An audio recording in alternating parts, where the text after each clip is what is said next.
Magandang gabi po, Pilipinas, at sa lahat ng Pilipino sa buong mundo, at ganoon na rin dito sa ating bansa, sa Pilipinas. I am one of your many applicants for senator, and hopefully soon to be a leader in our government with your permission. But you all knew that whoever governed Philippines must have the iron in him, or else give it up. This is not the game of cards. It is between your life and my life. Kaya po, kung papalarin po ako na maging pinuno ninyo, pangungunahan ko po ang pagtatayo ng mga haligi ng paggogobyerno. Unang-una po sa lahat, development of natural resources through agricultural reform. Ang ibig ko po sabihin, palalakasin natin, i-enhance natin yung mga batas para mabigyan po natin ng buhay ang lahat ng uri ng magsasaka at magbubukid. Magsasaka ng palay, magsasaka ng kape, magsasaka ng mais, saging at lahat ng uri ng manggagawang may kinalaman sa agrikultura, regardless of race, creed, or religion. Pangalawa, ensuring dignity, not only to our country, but among Filipinos. Equality and opportunities for the most vulnerable people in our society and to all member of our community. Yan po yung pagtutuunan natin ng pansin. Sa pangalawa po, ibalik ang dignidad hindi lamang ng ating bansa, pati ang dignidad ng bawat mamamayang Pilipino. Number three, provide opportunities for education, job creation, and food security not only to the less fortunate people of the society, but to all Filipinos. Ang ibig ko po sabihin, dapat po lahat may equal na oportunidad. Hindi lang mayaman, hindi mahirap. Hindi Muslim, hindi Kristiyano, hindi Buddhist, hindi Hudyo. Lahat po ng bawat Pilipino. Ulitin ko po, Francis Leo Marcos po. Hindi magnanakaw, subok na makatao, at lalong hindi trapo. Bagong mukha ng senado para sa tunay at ganap na pagbabago. Magandang gabi po, Pilipinas.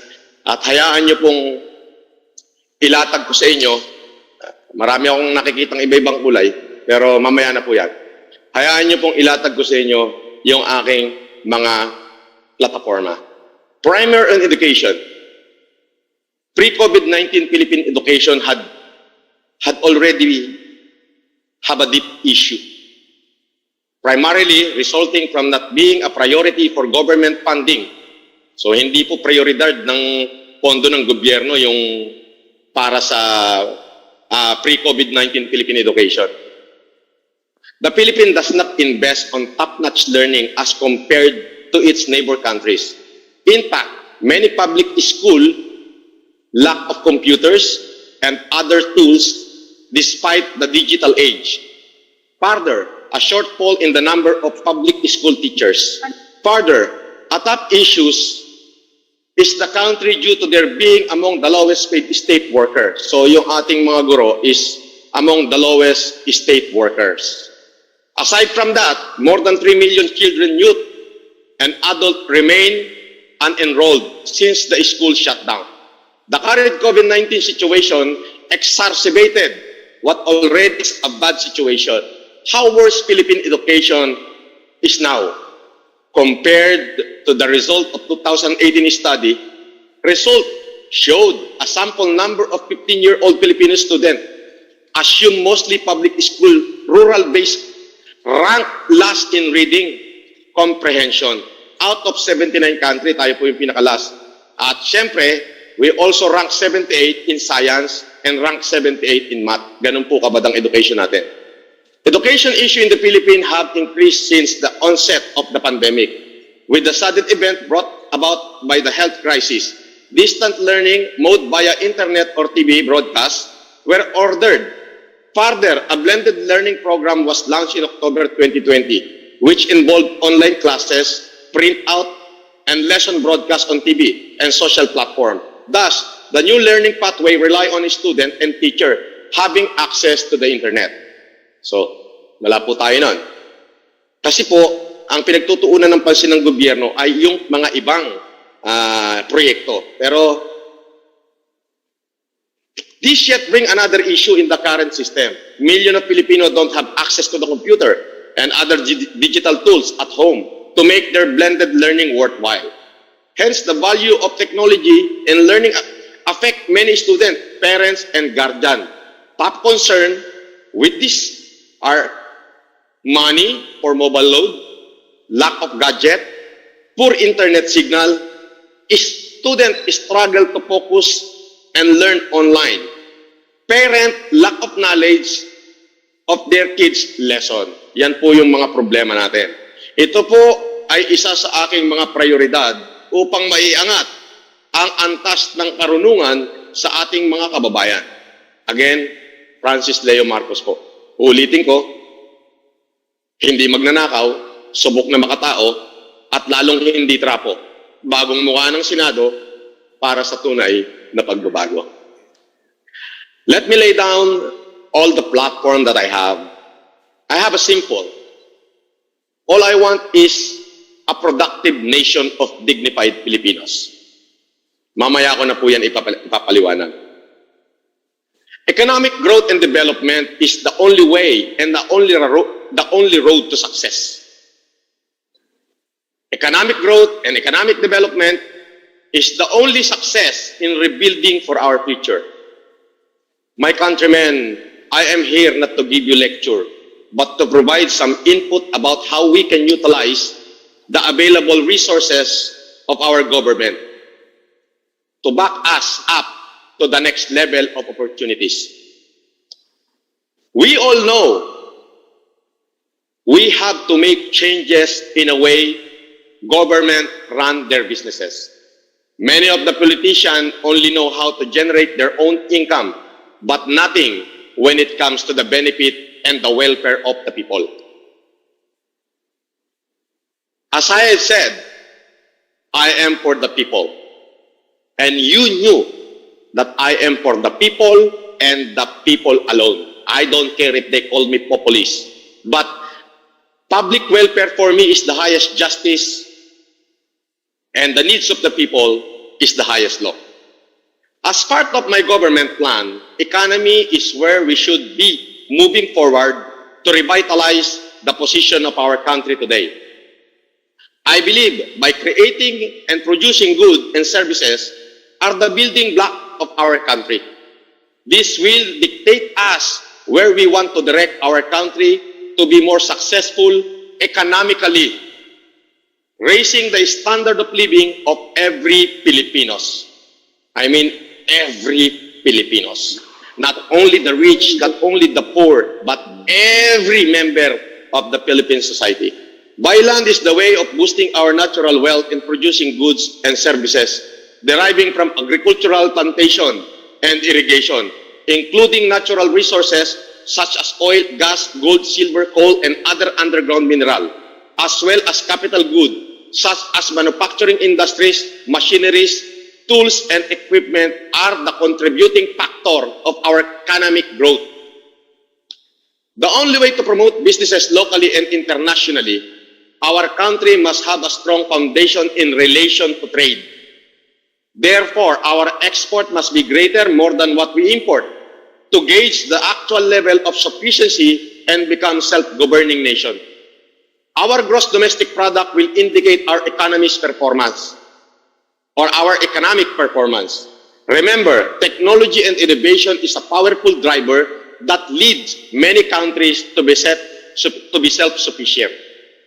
The most skilled labor always start from different distinct fields of knowledge from technology and science, engineering, mathematics, and education. Always play a vital role in shaping the foundation and the future of our nation to face generation. Inequality and poor education. Inequality and poor education always separate the gap between the rich and the poor.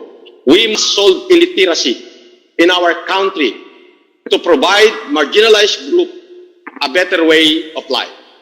Future generation cannot have better opportunity for advancement due to lack of education, cause of financial problem. I will reinforce President Duterte's 2017 initial program, the introduction of tuition-free education. I will reinforce the 2017 initial program, the introduction of tuition-free education to state universities and colleges, including high school, with exception strictly for low-based income household only, not to do with discrimination by restricting coverage for all, but to help our marginalized sector of our society that needed the most. This will eliminate excessive government social funding. As part of the primary and secondary, I will introduce education fund to boost every Filipinos who has children by giving one-time entry-level benefit of 5,000 pesos. Ang ibig ko sabihin, kapag nasa kolehiyo ka na, pwede ka nang makatanggap ng 5,000 pesos. To put toward education fund, registered education savings plan as per application to be approved by Congress. This will change people's lives and reduce poverty. As it always be the case, we must educate our kids where they can be good and reliance in bringing knowledge to themselves and to our community. I have a plan, but the success of this will become reality with the help of every one of you. We may not accomplish everything, but at least our hope is worth working. Ulitin ko po, Francis Leo Marcos po. Hindi magnanakaw, subok na makatao, at lalong hindi trapo. Bagong mukha ng senado para sa tunay na pagbabago. Magandang gabi po uli Pilipinas at magandang gabi po sa inyong lahat. Let me finish what I have started and lay down all this platform. Agricultural reform. As we know, one among the problems that our country facing today from economic point of interest in relation to employment, poverty, and education. As I mentioned to my previous statement, I am here because I cannot ignore witnessing what our country was going through. Again, I am for the people, only for the people, and the people alone. It has many transition of government I have changed but the bright side of life seems very bleak future. It is you, yes, it is you, I mean all of you. If we can work together by putting your trust in me, I will bring these important issues to the House to discuss and collaborate among members of Congress in the government. We have to find possible solution of correcting the problem in our country in connection to agricultural improvisation that will initiate to boost the economic security and stability of our country. I will implement agricultural policies that will serve as the guideline on how we can, our farmers, to create sustainable growth in the agricultural sector. Among these ideas, as much as yours, I will institute many changes by making farming less intensive, labor, and cost-effective. Our old farming system must integrated into more innovative, modern equipment and machineries. By providing education on how to become creative, innovative in terms of various ways to farm and raise production will change the output of productivity. I will form a network of farmers support agents who work with the rural communities to provide training to all farmers. I will reenact support, research, and development in order to solve the need of all farmers and cultivators. I will initialize to build central processing or milling facilities and storage that provide security and avoid waste and spoilage. I feel without sufficient support of our farmers will brought serious setback. I therefore will push to create government fund access to credit loans and subsidies. Again, Francis Leo Marcos po. Hindi magnanakaw, subok na makatao, at hindi trapo, bagong mukha ng Senado para sa tunay na pagbabago. Together, we can do better. Hi, hello.